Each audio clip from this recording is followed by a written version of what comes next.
Hey there, this is Dana Arcuri, author, speaker, survivor, and advocate from danaarcuri.com. And today's topic is about healing your trauma wounds.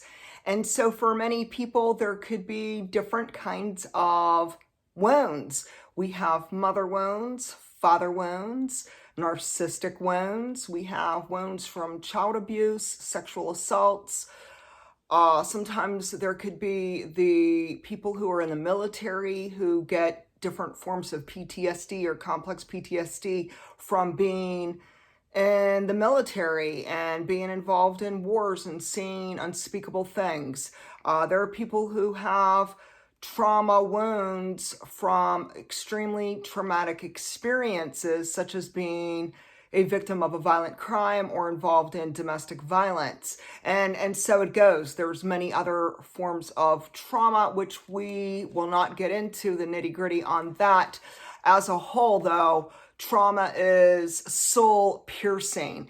It really does crush the soul. That is what led me to write my book, the book Soul Cry, Releasing and Healing the Wounds of Trauma. Now, the one thing I wanted to bring up that I have never, ever talked about, I don't think I've ever really mentioned this, is that many of us, and some of you are even unaware, so right now at this very minute, you're not even aware of the truth behind your abuse. There could be things that you have yet to learn, that have yet to come to the surface. And one of them is called ACEs, Adverse Childhood Experiences. And so it's referred to as ACEs.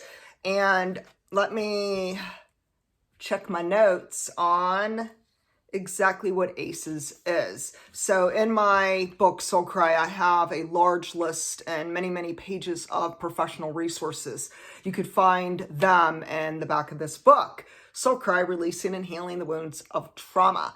And so ACEs, as we're told from the Center for Disease Control and Prevention, they state, quote unquote, adverse childhood experiences are potentially traumatic events that occur in childhood. So that's from ages 0 to 17 years old. These are experiences such as violence, abuse, neglect, witnessing violence in the home. Maybe your father beat up your mother. There could be family members that have attempted suicide, they committed suicide, or they died of suicide. That is also quite traumatic. Also included are aspects of the child's environment that can undermine their sense of safety, stability, and bonding, such as growing up in a household with substance misuse, as in abuse, mental health problems or instability due to parental separation, or incarceration of a parent, sibling, or other member of the household. And so we must understand that with the ACEs, now this is a quiz. I will leave the links down below for you to check out the quiz. It's a self-assessment. There are 10 questions, and it's pertaining to you, your mother, your father, your siblings, your surroundings, your environment. There's various questions which you will have to check out for yourself, educate yourself about ACEs. But let me just state that when I took this myself, so I did my quiz, and I was shocked that, number one, from a score 0 to 10, 0 is you have no trauma, there's no abuse, there's no violence in your childhood. And then the number 10, this is the most astronomical amount of intense abuse, trauma. There could have been a lot of violence. There could have been deaths. There could have been incarceration. There could have been a lot of neglect and psychological abuse, and on that goes. But from that number, so they have a score 0 to 10. So if it's under 4, so say you just have a score of number 2, that means you have a very low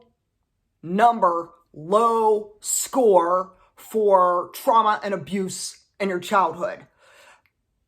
And then there's the people such as myself who have a score of number 9. 9! I was shocked. Absolutely speechless. That, number one, how come not one single teacher, doctor, church, neighbor, family, friend, I'm telling you, there was no one, no therapist, nobody from my childhood through my adulthood who ever mentioned ACEs to me. Nobody talked about it.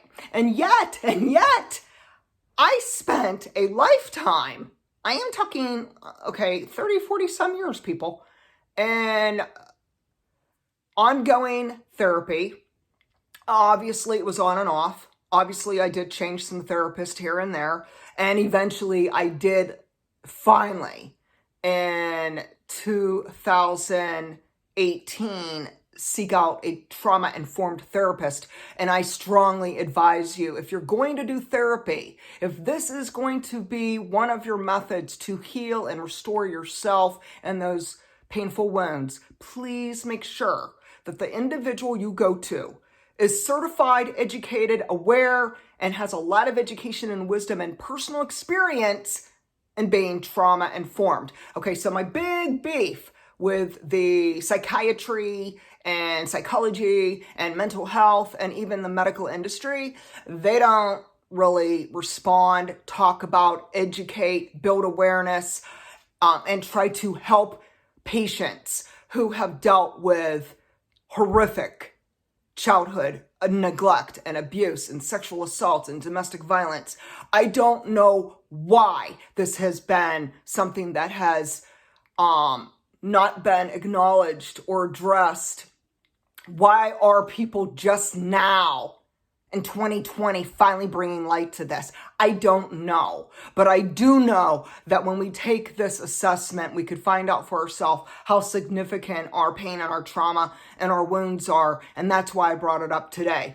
But let's move on now to the topic of healing your trauma wounds. So for some of you, perhaps you do have a mother wound. I mean, we are approaching Mother's Day. It's this Sunday, and I'm going to be quite honest and tell you that I have dealt with a whirlwind of roller coaster emotions in the past 2 weeks.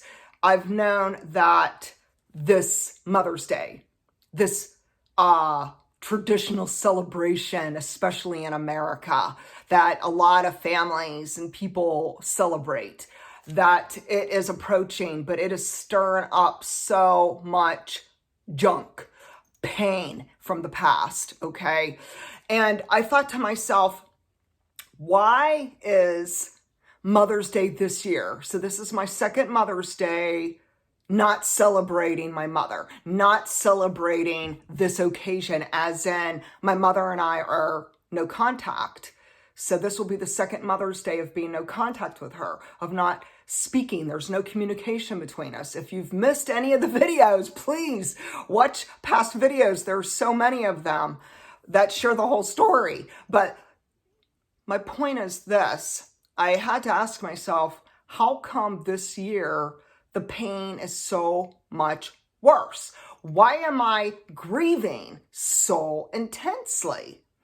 And it's because when I had this transformation that occurred through the healing journey, it really was because of my book, Soul Cry, because last year, it was after Mother's Day. When I started writing this book, it was perhaps 5 or 6 months after Mother's Day. So when Mother's Day happened last year, I didn't write the book. There were still so many things that I did not realize, that may have not been clear, that may have actually been suppressed, repressed.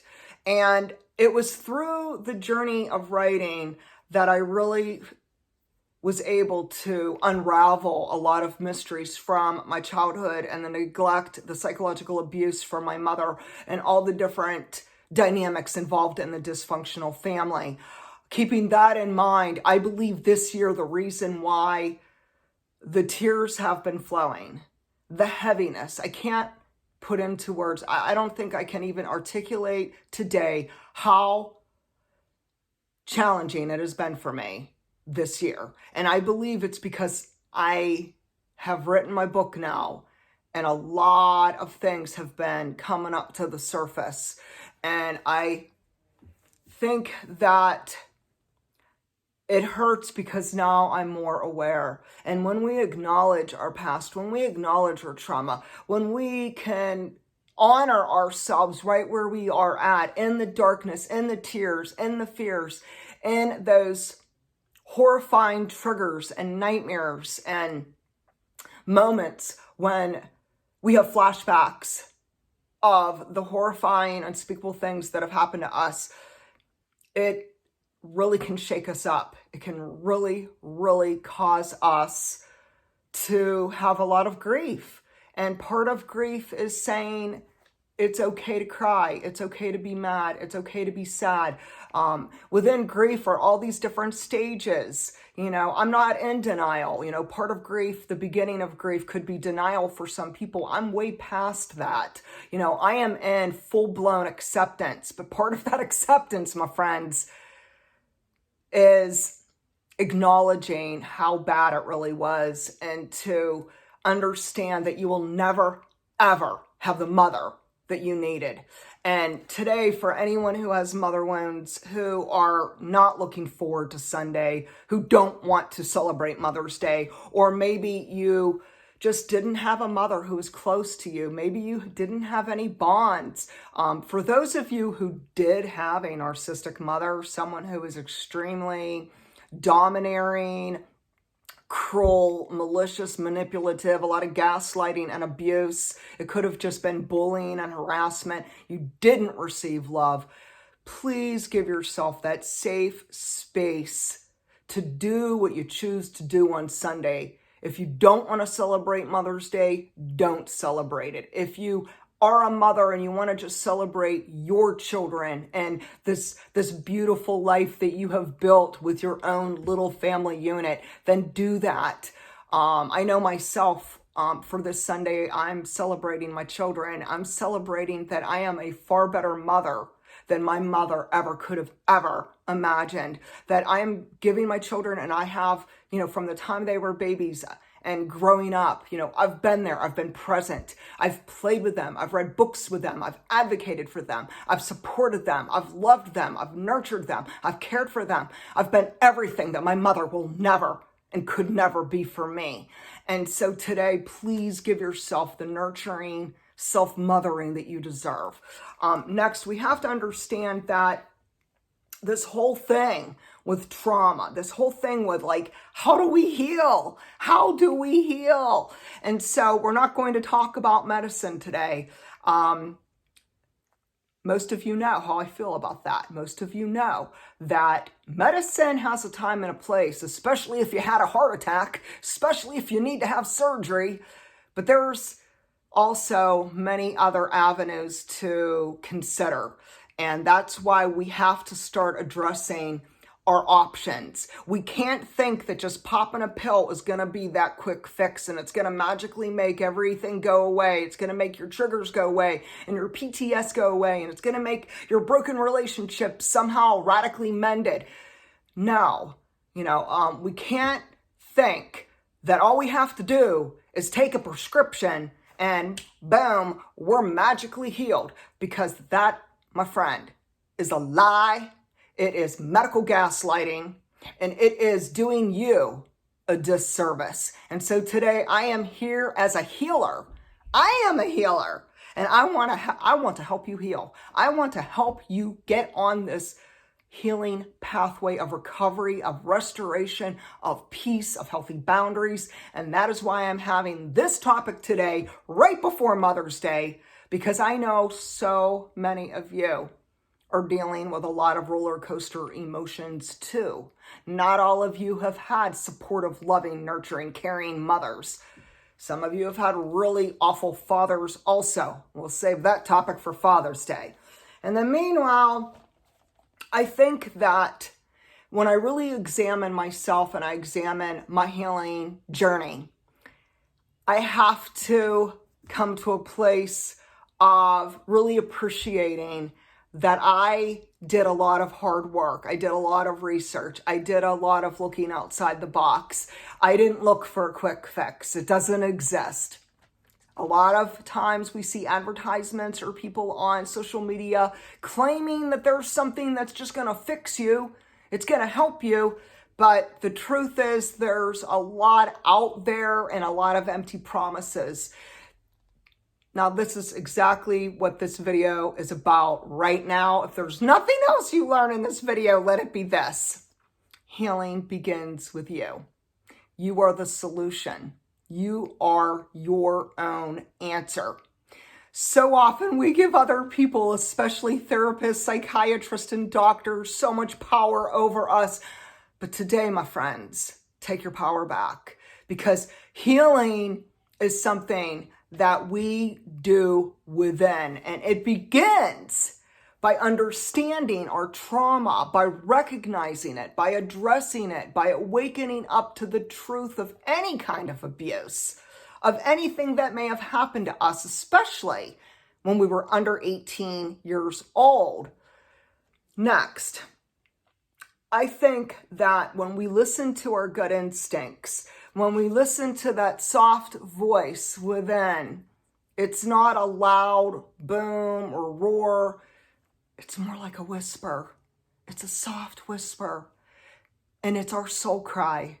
And it's asking us to rescue ourselves.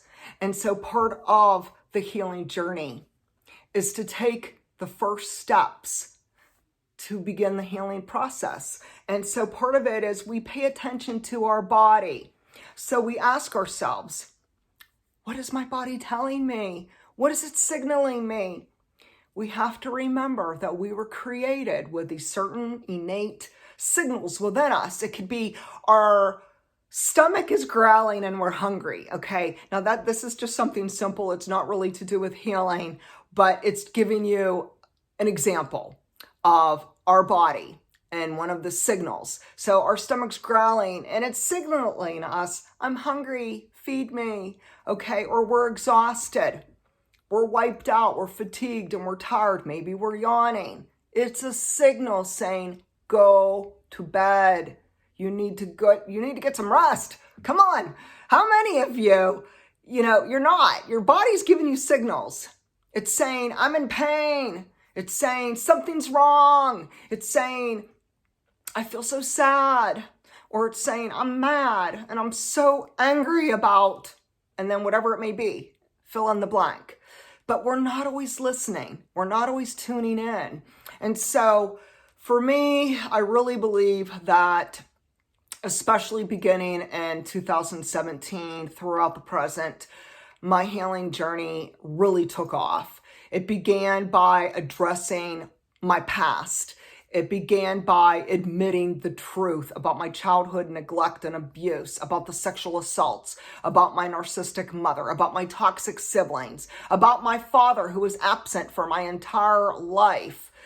And then when I really think about it, hey, my mom was physically present. Well, not all the time. Yeah, there was the whole bar hopping, men, all the relationships she was in and out of that were quite unhealthy. But for maybe 80% of the time, she was physically present, but she was emotionally absent. So I know many of you understand this. You know that there are people who should have loved you, who should have been there for you, who should have supported you, who should have nurtured you, but they weren't there for you. They may have been there physically in some cases, or they may have been at a distance. And so it is challenging when we are looking at these signals of our body. And a lot of times they show up in the physical realm. but we have to understand there's a lot of things that could be underlying and going on that we don't see, the whole body, mind, spirit. We have to understand that there is a correlation between my pain, like my body's hurting all over, I ache, my muscles hurt, I have a migraine, I don't feel good, and the trauma. And so what happens is the trauma is manifested later in life, and we physically have all kind of pain. And so many of you have never figured out that there is a connection, that it's not just coincidental that you might have a medical condition, but you also had neglect, abuse, maybe domestic violence in your home. Maybe you were involved in a relationship that was extremely unhealthy. Maybe you were raped. Maybe you were molested. I mean, there's a zillion different possibilities out there, but you get the point that when we have these underlying conditions and we don't address it, okay? And so maybe we seek other ways. There's people who are running so fast from their past because their trauma hurts so bad, and they're not going to go there, and they're not going to look at it, and they're not going to go down that road, and they want to just move on, and they really think, and they tell themselves that they could just forget about it.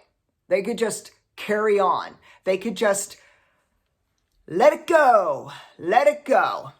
And I'm here to say, if you don't revisit your childhood pain or any form of trauma, violence, abuse, assaults, etc., even in your adulthood, if you do not revisit it, if you do not acknowledge it, address it, examine it, and try to work through it, it will haunt you for the rest of your life. And it is extremely sad that someone would go the whole entire life of avoidance, of ignoring all their signals in their body, ignoring the truth, and running and running and running and running, and living maybe a superficial life where they can't be authentic, or they can't be honest with themselves. Another really important part of healing trauma is being honest. I mean, I am talking as real as you can ever be with your own self, to be able to face up to the things that have broken you, that have ripped your heart to just shreds, but to admit it, to work through it. Maybe you journal. Maybe you do go to therapy. Maybe you have a friend that you talk to and confide in. Or maybe it's locked inside of you today, and it is just screaming to be released. And so we must honor these places within ourselves that are a soul cry, that are asking to be tended to, because, my friend, you deserve to heal. Next, we have to understand that when our body is giving us these signs, these signals, something's wrong, it's like red alert, red alert. Pay attention. Don't ignore it. Don't say, oh, it's my imagination. It's not your imagination. I'll give another example. So when I was in a relationship with my mother for 50 plus years of my life, and I would visit her. Now, this is pretty much the year 2016, 2017, all through 2018, when I would visit my mother. We would be together. Now, there were times it would be brief. There were times it would be lengthy. There were times I had spent the night with her if she was sick or not feeling well. I had plenty of times, would spend a large gap of time with her, maybe trying to take care of her and so forth. But the point is this: after being with her, when I would return home, within hours, and it typically was anywhere from a few hours to returning home, anywhere up to 24 hours after seeing my mother, I would become sick. I would have excruciating migraines that were disabling. I'd be vomiting. I'd have vertigo. The room would be spinning in circles. My fibromyalgia would be flaring. My herniated discs in my back, all of a sudden, in my low lumbar area, for no reason. It just, it seemed at the time like for no reason, would just, boom, crop up. And then I realized about a year ago, when I dug into an old journal, oh boy, those journals are such a godsend, because when you open them up, the older ones, reread it. Oh my goodness, reread it, because it's confirmation. So it confirmed, you know what, you were right. You were right. Your mom is making you sick. She's narcissistic. She's psychologically abusive. She's manipulative. She has so many issues within her own self. She's never done the hard work to heal her trauma. And so she carried on her trauma wounds into her adulthood, into her children and her family and its dysfunction. And it did not work out. It did not work out. And so, I realized that I could not be with her, that her presence made me physically and emotionally sick. It was quite an eye-opener for me. Next, we have to understand that people have suppressed trauma. Now, suppressed trauma could happen because your brain is trying to protect you from whatever violence or whatever horrifying things happened. Your brain is trying to protect you. And so you may have disassociation. You may have fragmented memories. It could be that there's pieces of your past, especially your childhood and your teenage years, that you can't remember everything. You remember some bits, you remember some pieces. There's things that might be clear. There might be other areas that are clouded over and you just don't recall everything because your body was protecting you, especially anything that was extremely, extremely violent. And so Dr. Gabor Mate, I really love him. Okay, hang on. I'm going back to my book and my wonderful resources so I could share with you about Dr. Gabor Mate. Check him out. He is on YouTube. And I found him a year ago and I love him. I really do. This man is brilliant, okay? So he is a renowned speaker and best-selling author of When the Body Says No, The Cost of Hidden Stress. And he explores the body-mind connection as well as it being linked to medical conditions. He is known for being a speaker and an author in the addiction community. So there's a big correlation between those who have trauma and those who were abused who have different forms of addictions. Now, of course, it could be drug addictions, alcohol addictions, and it could be any other kind of addiction because there's so many different forms. But I love that Dr. Gabor Mate, that he really can clarify and articulate so beautifully why our world has addictions. There are so many people that are addicted to medications. They might be prescribed it, but there's many people, they have opioid addictions, benzo addictions. People have street drug addictions. People have alcohol addictions, sex addictions, spending, gambling, and on the addictions go. And so he speaks about how people that have addictions have trauma. But people who have trauma, they don't necessarily have addictions. Okay, so let me try to clarify this because I don't want you getting confused here. Anyone who has an addiction, it is, according to Dr. Gabor Mate, linked directly to trauma. So trauma and addictions are linked together. However, he states, but there are people who have trauma and they don't have addictions, okay? So I myself have looked at people who I know have, say, it's a drug addiction or it's an alcohol addiction, and I'm very well aware of their addiction. I'm not going to name names, but it's people who I know, and there's some people who I am related to. And so I've addressed, okay, they have addictions. So according to some of this statistics and medical evidence, there's trauma then in their past. So it's opened the door for me to try to understand. It helped me try to understand the trauma. And I think that when people who do have addictions are willing and able to admit the truth, and they really do want to recover, there's hope for healing.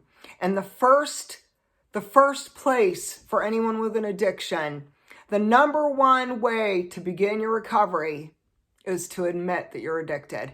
And, I know it's not easy. My own husband, and you could read this in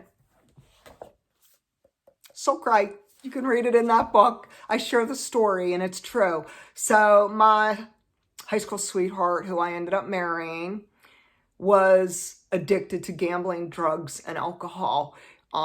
It was extremely difficult for me. You can't fix someone who's addicted. You can't change someone who's addicted. You can't heal them if they themselves will not admit that they have a problem. We have to understand addictions are a disease, and they do need addressed. They do need treated in some form. Now, it doesn't necessarily mean medicine. My husband was very fortunate that he had a miraculous healing without AA, without Gamblers Anonymous, without any kind of rehab. You could check that out in my book someday if you choose to do so. But the truth about addictions is that there's underlying trauma, and what they're doing is, and it could be very subconscious, okay? They're not aware of this, but they're trying to numb out the pain. I will be the first to admit that there are times it hurts so bad that you want it to disappear. So I can understand why someone who is addicted to drugs or alcohol or whatever, that they're trying to numb out the pain, that it hurts, and it is so excruciating that they're doing anything they can to escape it. So it's a form of escapism, but it's unhealthy, and it's not helping, and it's not bringing someone to a place of peace, wholeness, and happiness, and helping them live out their purpose in life. Let's move on. I think that those who are willing, I'm not talking just people with addictions, I'm talking everyone now. Those who are willing to be honest with themselves, to check into their deep-seated fears, trauma, and any form of abuse from their past, when they are willing and able to really have honesty and bravery, because you really do need strength and courage to open up those doors of the past and to go back down that dark valley. I'm telling you, for some people, it is a pit of despair. You feel like you are returning to hell. I can definitely relate, because I know even rewriting my story, writing my memoir, Soul Cry, it was revisiting hell. Okay, those benzos took me to hell. Oh, that Cymbalta took me to hell. Child abuse, statutory rape, narcissistic abuse, dysfunctional family, being manipulated and bullied. I'm telling you, people, it takes great courage to heal, to revisit those wounds. And yet it is the key. It is the key to unlock the door for your restoration. Next is that there is a season where we must turn inward. We must build this awareness and look within ourselves and to ask ourselves, what happened? What do I need to confront? And then to give yourself permission to confront it. And it's okay if you're angry, if you're outraged, if you're in shock, if you are heartbroken, if you are just grieving and you're in so much turmoil and you're devastated at what you see, because it does hurt. It really does hurt. Trauma hurts. But we have to understand that when we go inward and when we do the hard work And when we revisit those uncomfortable places, because those wounds, they're so bloody and we don't want to touch them, but we have to go see them and we have to go revisit it. And we have to admit to ourselves that it happened, because that's how we heal trauma. Here's a quote that is beautiful by Dawn Sira. She says, "There is no time stamp on trauma. There isn't a formula that you can insert yourself into to get from horror to healing. Be patient. Let your journey be the balm." And I think that's so true, that restoring takes hard work. It requires us to be patient, to dig deep, to unravel some of those mysteries, to put the pieces together, whatever we may be able to. For some of us, it's journaling. For other people, it's seeking various forms of therapy. For some people, it could be more traditional. Other people, it's very holistic. Everyone heals different. There is no one single pathway to healing. And healing is not even a final destination. It's something we do for the rest of our lives. We will be healing as long as we breathe. We will be healing. And we must understand that, like an onion, we are going to courageously peel away, layer by layer by layer. We're going to peel away like an onion those painful, painful, bloody wounds. And sometimes it stings and it makes us cry just like an onion. But yet we're going to acknowledge where it hurts. We're going to allow ourselves to go through this process, to be transformed, so we can get to the other side of healing. Today, whatever you are going through, whatever form of trauma, I stand with you. I'm here for you. I believe you. You are not alone. And today I support you and I cheer you on. And if you'd like to share with me how you are helping yourself in your healing journey, feel free to do so. If you yourself need some help, feel free to reach out. In the meanwhile, you can visit me at danaarcuri.com. God bless.